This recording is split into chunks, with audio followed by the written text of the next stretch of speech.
તો પંચમહાલના ગોધરામાં નીટ કૌભાંડને લઈને તપાસનો ધમધમાટ ચાલી રહ્યો છે। પરશુરામ રોયની ઓફિસથી કબજે કરાયેલા દસ્તાવેજોની ચકાસણી કરવામાં આવી રહી છે। આ ચકાસણીમાં વધુ ખુલાસાઓ થવાની શક્યતા છે। ગઈકાલે કૌભાંડના આરોપી તુષાર ભટ્ટ, આરીફ વોહરાની ધરપકડ કરાઈ હતી। તુષાર ભટ્ટ, આરીફ વોહરાની સઘન પૂછપરછ પોલીસ દ્વારા કરવામાં આવી। આરોપીઓને કોર્ટમાં રજૂ કરવામાં આવશે। સ્પેશિયલ ઇન્વેસ્ટિગેશન ટીમ છે તે તમામ લોકોના નિવેદન લઈ શકે।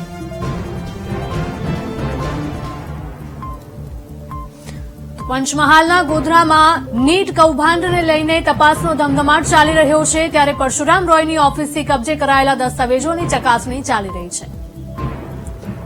અમારા સંવાદદાતા વિવેક લાઈવ જોડાઈ ગયા છે। વિવેક, જણાવશો કે નીટ કૌભાંડ જે થયું હતું તેની ચકાસણીમાં હજુ પણ વધારે ખુલાસાઓ થવાની શક્યતા રહેલી છે। શું વધુ વિગતો મળી રહી છે હાલ?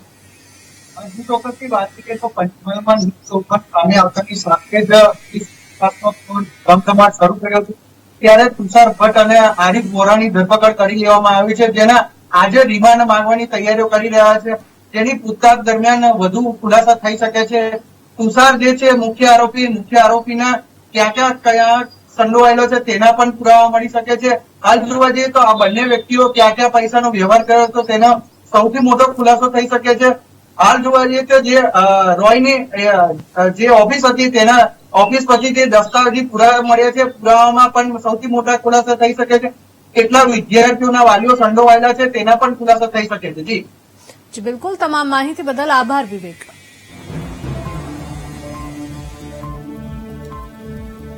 તો પંચમહાલના ગોધરામાં નીટ કૌભાંડને લઈને તપાસનો ધમધમાટ ચાલી રહ્યો છે, તેવામાં પરશુરામ રોયની ઓફિસથી કબજે કરાયેલા દસ્તાવેજોની પણ ચકાસણી કરવામાં આવી રહી છે।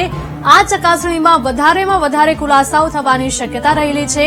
તો ગઈકાલે કૌભાંડના મુખ્ય આરોપી તુષાર ભટ્ટ અને આરીફ વોહરાની ધરપકડ પણ કરાઈ હતી।